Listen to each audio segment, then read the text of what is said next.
It's another Monday and another episode of 5-Minute Travel Tips with me, your host Neil. Today we are going to talk about what to know before exchanging currency for that long-awaited international trip. Let's get started. Tip number 1, guys, avoid airport exchanges. They may be super convenient, but at the same time, they are super expensive. This is clearly a case where the costs totally outweigh the benefits. You are going to get ripped off. It comes at an extra cost, and think about it this way. The company that has that airport kiosk for that exchange is paying super high rents to the airport. And how do they offset these costs? It is through you, the customer. And you might get charged high transaction charges. You might get charged a huge markup, but all in all, at airport exchanges, you're just losing a lot of money. There are also multi-currency ATMs at airports that dole out US dollars, the British pound, or euros. Now, out here also, you might be charged a very awful rate, and as a result, to sum up, I would say that, just guys, avoid airport exchanges. But the smart thing to do is exchange currency or exchange money in the city once you get there, or in the town once you get there. Find a place where there are many exchanges. And over the years, as I have traveled to more than 45 countries now, I have learned that if you find a place that is like a hole in the wall exchange with a long queue, that is the place where you have to go, because there you're going to get the best rate. So tip number 1, avoid airport exchanges. Tip number 2, whenever going on an international trip, plan ahead. Call up your bank, tell them you're going on this trip, because what this is going to result in is that once you reach the destination and you swipe your credit card, your bank is not going to get suspicious and block your card. Or they might just have call centers calling you, telling you that, okay, there was a suspicious transaction. What do? You don't want to be receiving these calls when you're on a trip. So just inform your bank in advance. Another thing to find out is what are the fees and charges that, swiping your credit card or ATM card is going to cost you, because often banks have high charges and you need to know what you are going to pay as charges or as fees when you're swiping your credit card internationally.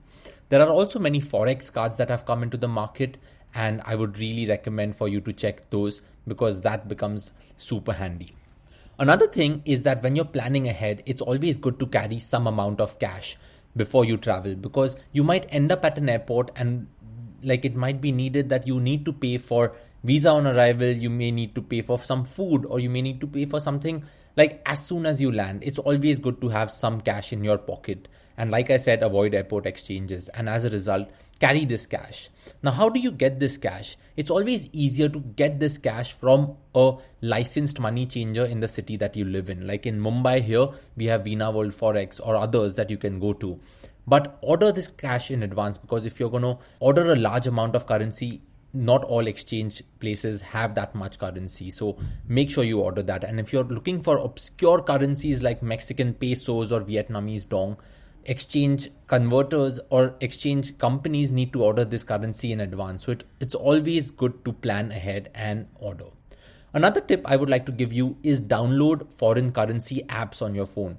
My personal favorite is an app called XC Currency. And what it lets you do is it lets you pick 7 currencies and set a base currency. So every time you're buying something, you can use the app to know how much you're actually paying for, as it converts in real time and you know what the rate a currency exchange is giving you.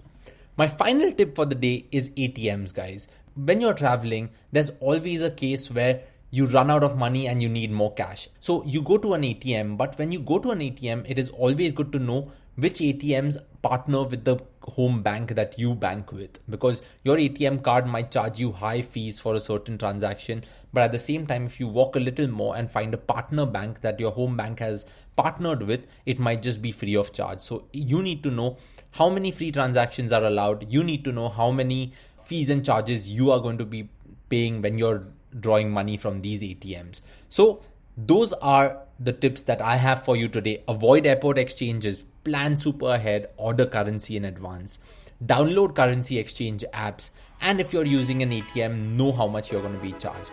That's it for now. I will see you next week. Take care and stay safe.